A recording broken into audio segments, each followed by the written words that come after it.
Adishakti services के YouTube channel में आप सभी का स्वागत है। अपना कीमती वक्त हमें देने के लिए धन्यवाद। हम आपकी बेहतर सेवा करते रहेंगे। यदि आपको हमारे वीडियोस पसंद आ रहे हैं तो कृपया अपने दोस्तों को इस संबंध में बताएं और उनसे हमारा चैनल सब्सक्राइब करवाएं। नमस्कार साथियों, गेहूं कटाई का सीजन चल रहा है। मंडी भाव टुडे की रिपोर्ट के अनुसार मंडियों में नए गेहूं की आवक अब धीरे धीरे जोर पकड़ने लगी है। बड़े गेहूं उत्पादक राज्य जैसे पंजाब, हरियाणा में अगले कुछ दिनों में गेहूं की कटाई का काम शुरू हो जाएगा। जहां तक गेहूं की एमएसपी पर खरीद की बात है, इस सीजन में भारत सरकार के सामने गेहूं के सरकारी खरीद के लक्ष्य को पूरा करना चुनौती भरा रह सकता है। डिमांड, सप्लाई और इस समय चल रहे भावों को देखें तो ऐसा प्रतीत होता है कि पिछली बार की तरह इस बार भी भारत सरकार अपने गेहूं खरीद के लक्ष्य को पूरा नहीं कर पाएगी। हालांकि सरकार ने इस बार रिकॉर्ड उत्पादन होने का आंकड़ा जारी किया है, लेकिन चालू सीजन में एमपी से मिल रहे गेहूं उत्पादन के रुझान को देखें तो ऐसा लगता है कि सकता बार भी गेहूं के उत्पादन में कमी रह सकती है। आपकी जानकारी के लिए बता दें कि पिछले कुछ वर्षों से भारत सरकार अपने तय लक्ष्य के मुताबिक गेहूं की खरीद नहीं कर पा रही है। कई जगहों पर हुई बेमौसम बारिश, कुछ जगहों पर अल निनो का असर होने, अत्यधिक गर्मी के कारण दाना सिकुड़ने और अन्य प्राकृतिक आपदाओं के कारण गेहूं के उत्पादन में लगातार कमजोरी देखने को मिल रही है। साथियों, इस समय मंडियों में गेहूं एमएसपी यानी कि न्यूनतम समर्थन मूल्य के ऊपर बिक रहा है।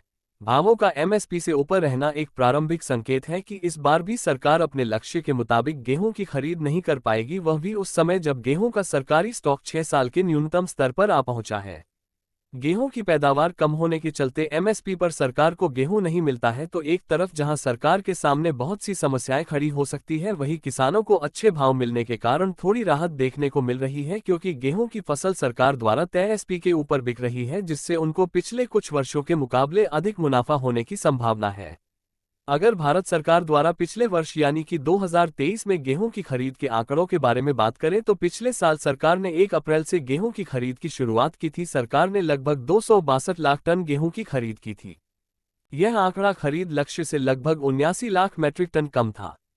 साल 2022 में तो 440 लाख के लक्ष्य के मुकाबले सरकार को केवल 188 लाख टन गेहूं ही मिल पाया था।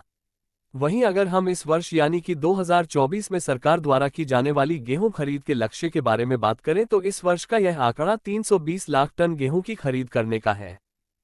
कई राज्य सरकारें अपनी गेहूं खरीद के लक्ष्य को पूरा करने के लिए गेहूं की फसल पर एमएसपी के ऊपर बोनस भी दे रही है, जिससे कि उनके द्वारा गेहूं की खरीद का तय किया गया लक्ष्य पूरा हो सके। लेकिन बाजार में पहले से ही गेहूं के दामों में बहुत अधिक तेजी है, जिसके कारण सरकारें बोनस देने के बावजूद भी अपने लक्ष्य को पूरा करती नहीं दिख रही हैं। चूंकि इस समय देश की अलग अलग मंडियों में गेहूं की फसल की कीमतें 2,400 रुपये से लेकर 2,600 रुपये प्रति क्विंटल के बीच में झूल रही है, वहीं भारत सरकार द्वारा गेहूं पर इस बार तय किया गया एमएसपी रेट 2,275 रुपये प्रति क्विंटल है।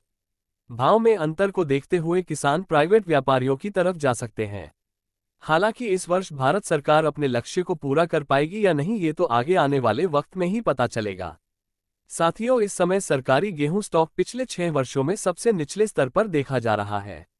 सरकारी गेहूं के स्टॉक में हुई गिरावट का मुख्य कारण गेहूं की खुले बाजार में बिक्री है। हमारे द्वारा प्राप्त किए गए कुछ आंकड़ों के अनुसार FCI food corporation of India ने फरवरी के अंत तक बाजार में हस्तक्षेप के माध्यम से लगभग 90 लाख टन गेहूं की बिक्री की थी, जिससे कि बाजार में गेहूं की उपलब्धता बढ़ सके, जो कि बहुत बड़ा नंबर है। अब इस बिक्री को एफसीआई द्वारा बंद कर दिया गया है। वहीं गेहूं की सार्वजनिक खरीद की शुरुआत कर दी गई।